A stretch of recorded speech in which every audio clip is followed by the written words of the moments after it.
नमस्कार मित्रों, मेरा नाम है डॉक्टर रोहन वक्ता। मैं एक orthopaedic surgeon, sports and ligament injury specialist हूँ अहमदाबाद, गुजरात से। इस वीडियो में हम ACL एवर्जन के बारे में बात करेंगे। ज़्यादातर केस में अगर ACL इंजरी होती है तो उसमें ACL का सब्सटेंस यानी कि जो लिगामेंट होता है वो बीच में से ही कट जाता है। उसको ACL रप्चर या फिर ACL टेयर कहा जाता है। लेकिन एक स्पेशल कंडीशन है जिसको ACL एवर्जन कहा जाता है। तो मित्रों, ACL एवर्जन क्या है, मैं आपको एक एग्जांपल से समझाऊंगा। अगर हमने कोई रस्सी या फिर डोरी को दीवार पे टांगा हुआ है, अगर हम रस्सी या फिर वो डोरी को जोर से खींचते हैं तो दीवार का एक टुकड़ा अपने साथ लेके वो निकल जाएगा, या फिर जो हमने खिल्ली यूज़ की है उसके साथ वो उखड़ जाएगा। वैसे ही केस में कभी कभार लिगामेंट जहाँ हड्डी के साथ चिपकता है वो लिगामेंट हड्डी का टुकड़ा लेके अपने साथ उखड़ जाता है। यानी कि लिगामेंट फटता नहीं है, लेकिन हड्डी के साथ उसका जो अटैचमेंट होता है, वो अटैचमेंट का जो हड्डी का एरिया होता है वो लिगामेंट के साथ साथ उखड़ जाता है। उसको एवर्जन कहा जाता है।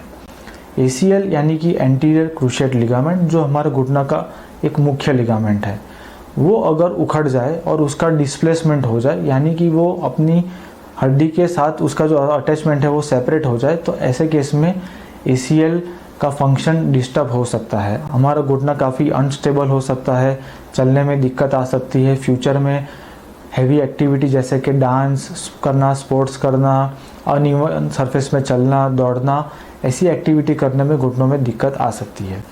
तो ACL एवर्जन कैसे हो सकता है? रोड एक्सीडेंट से, बाइक पे गिर जाने से, साइकिल पे गिर जाने से, अनइवन सरफेस में हमारा घुटना ट्विस्ट हो जाने से, या फिर कोई स्पोर्ट्स इंजरी से भी ACL एवर्जन हो सकता है।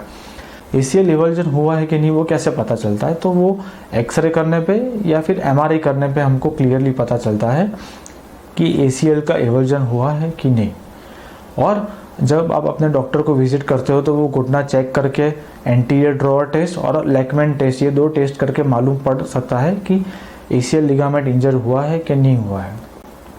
ACL एवर्जन होने पे पहले कुछ दिनों में घुटनों में काफ़ी सूजन आ जाती है, क्योंकि जब लिगामेंट इंजर्ड होता है तो घुटनों में उसमें से जो खून निकलता है वो पूरे घुटनों में फैल जाता है और घुटना पूरा सूज जाता है।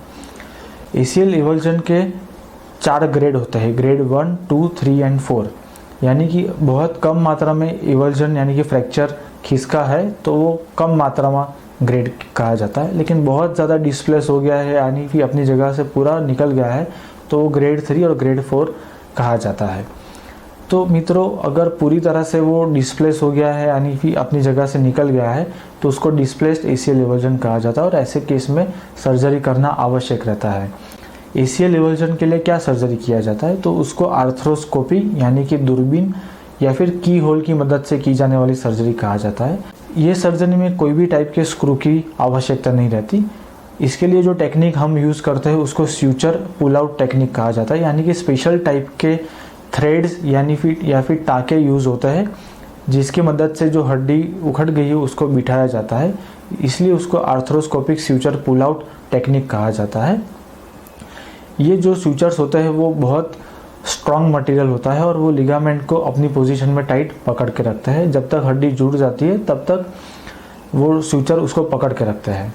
पहले 2 या 3 सप्ताह के लिए पाँव को एक वेलक्रो वाले लंबे बेल्ट, जिसको AKB के नी ब्रेस कहा जाता है, उसमें रखा जाता है और धीरे धीरे घुटना मोड़ना स्टार्ट होता है और फिर फिजियोथेरेपी स्टार्ट होती है 2 या 3 सप्ताह के बाद।